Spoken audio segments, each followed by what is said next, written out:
আজ আমি আপনাদের সাথে শেয়ার করব মসমসে পেঁয়াজু রেসিপি। পেঁয়াজুর জন্য এইখানে আমি ডাল বেটে নিয়েছি। আপনারা যেই কোনো ডাল বেটে নিতে পারেন। আমি এখানে খেসারির ডাল বেটে নিয়েছি, কারণ আমার কাছে খেসারির ডালের পেঁয়াজু খুবই ভালো লাগে। অনেকেই বলেন যে আমরা রমজানে পেঁয়াজু তৈরি করি, কিন্তু পেঁয়াজু মসমসে হয় না। তাদের জন্য আজকের আমার এই ভিডিওটি। তো আমি এখানে ডাল বাইটা নিছি। আপনারা চাইলে ব্লেন্ডারে ব্লেন্ড করেও নিতে পারেন। এখন দিয়ে দিব পরিমাণ মতো পেঁয়াজ দিয়ে দিলাম। আগ থেকে পেঁয়াজ কুচি করে রাখছিলাম। আপনারা অবশ্যই ডালটা শিলপাটায় বাটার আগে বা ব্লেন্ডারে ব্লেন্ড করার আগে ৩-৪ ঘন্টা ভিজিয়ে রাখবেন। তো এখানে পেঁয়াজ দেওয়া শেষ। এখন দিয়ে দিব হলুদের গুঁড়া পরিমাণ মতো। যারা মসমসে পেঁয়াজু খেতে চান, এই টিপসটা ফলো করলে আশা করি পেঁয়াজুটা একদম মসমসে হবে। আর একটু হলুদের গুঁড়া লাগবে, তার জন্য হলুদের গুঁড়া আরেকটু দিয়ে দিলাম। হলুদের গুঁড়া দেওয়া শেষ। এখন দিয়ে দিব লবণ, পরিমাণ মতো লবণ দিয়ে দিলাম। আমি কাঁচামরিচ বা মরিচের গুঁড়াটা স্কিপ করব একদমই, কারণ হচ্ছে আমি জাল খাই না। আর তো হচ্ছে ইফতারির জন্য এই পেঁয়াজুটা তৈরি করছি।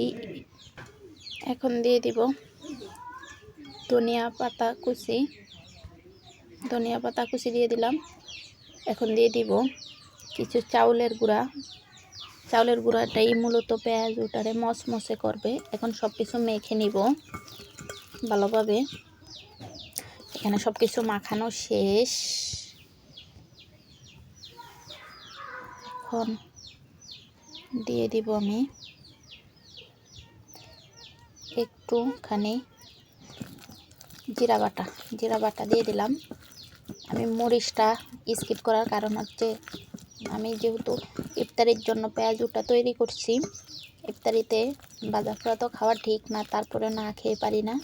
আর জাল তো একদমই না, সারাদিন রোজা থেকে ইফতারের পর জাল কিছু খাওয়া একদমই ঠিক না। তার জন্য আমি মরিচটা স্কিপ করছি। আর আমি আগ থেকেও জাল কিছু তেমন পছন্দ করি না, প্লাস জাল কিছু খেতেও পারি না। তো আমার পেঁয়াজির ডালটা একদমই রেডি। অনেকে এখন মনে মনে ভাববেন যে ডালের ভিতর আবার চাউলের গুঁড়াটা কেন দিল।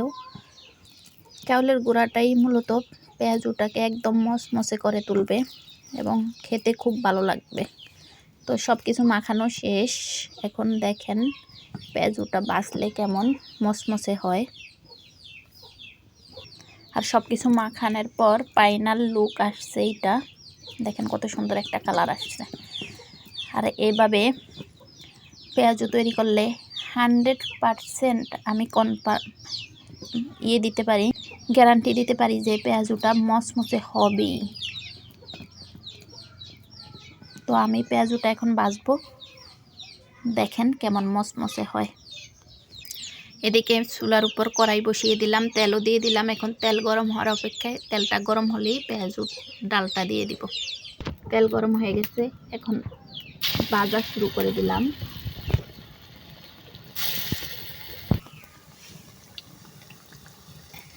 একে একে সবগুলো পেঁয়াজু দেওয়া শেষ কড়াইতে।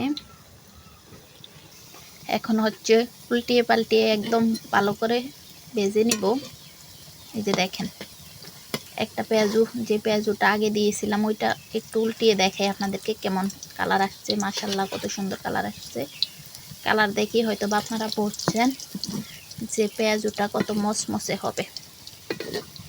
আপনারা যারা মসমসে পেঁয়াজু খেতে পছন্দ করেন, এভাবে ট্রাই করবেন। অবশ্যই আপনাদের কথা দিলাম পেঁয়াজুটা একদম মসমসে হবে।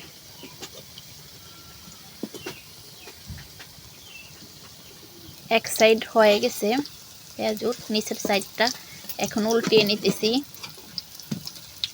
দেখেন মাশাআল্লাহ কি মসমসে হইতেছে পেঁয়াজুটা। আমার আবার পেঁয়াজু মসমসে না হলে একদমই খেতে ইচ্ছে করে না, তার জন্য সব সময় আমি পেঁয়াজু করলে একটু মচমচে করেই তৈরি করার চেষ্টা করি। কমেন্টে অবশ্যই জানিয়ে দিবেন যে কার কার মচমচে পেঁয়াজু খেতে পছন্দ করেন, কার কার প্রিয় এই মচমচে পেঁয়াজু। আর আমার বাসায় আপনাদের সকলের দাওয়াত রইল মচমচে পেঁয়াজুর। আর যারা আমার ভিডিওটি ফেসবুক পেজ থেকে দেখছেন প্লিজ আমার পেজটি ফলো করে দিবেন এবং পেজটায় লাইক দিয়ে দিবেন। আর ইউটিউব চ্যানেল থেকে যারা দেখছেন তারা ইউটিউব চ্যানেলটি সাবস্ক্রাইব করে দিবেন এমন সুন্দর সুন্দর রেসিপি পেতে এবং নিত্য প্রয়োজনীয় ভিডিও দেখার জন্য সাথেই থাকুন। বিভিন্ন হেয়ার কেয়ার, স্কিন কেয়ার এবং নতুন নতুন স্পোর্ট এবং বিভিন্ন শিক্ষা প্রতিষ্ঠান সম্পর্কে জানতে আমার ফেসবুক পেজটি ফলো করে দিবেন এবং যারা ইউটিউব চ্যানেল থেকে আমার ভিডিওটি দেখতেছেন তারা ইউটিউব চ্যানেলটি সাবস্ক্রাইব করে দিবেন। সামনে আরও নতুন নতুন এবং সুন্দর ভিডিও দেখতে পাবেন আমার ফেসবুক পেজে এবং ইউটিউব চ্যানেলে। আমার পেঁয়াজুটা কিন্তু এখনও ভালোভাবে ভাজা হয়নি, তারপরেও দেখেন কতটা মচমচে হয়েছে। ভালোভাবে ভাজা হলে আরও অনেক বেশি মচমচে হবে। অনেকে মনে মনে ভাবেন যে হোটেল বা রেস্টুরেন্টে মচমচে পেঁয়াজু কীভাবে তৈরি করে, আসলে তারা এই সিক্রেটটাই ইউজ করে। পেঁয়াজুটাকে মচমচে করে একটু চাউলের গুঁড়া দেয় সাথে, তখনই পেঁয়াজুটা অনেক বেশি মচমচে হয়ে যায়। আর আমি আপনাদের কাছে আন্তরিকভাবে দুঃখিত, আমার ভিডিওটা আজকে একটু অন্ধকার অন্ধকার দেখা যাচ্ছে, কারণ হচ্ছে ভিডিওটা যখন করতেছিলাম তখন হচ্ছে বিদ্যুৎ ছিল না বাসায়। আর মাশাআল্লাহ পেঁয়াজুটা কত ফুলছে দেখছেন।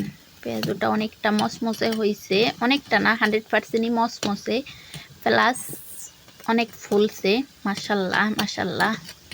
যদিও ভিডিওতে কালো দেখা যাচ্ছে অনেকটা, আলোটা একটু কম তার জন্য। এখন পেঁয়াজুটা আমি একটা প্লেটে তুলে নিব।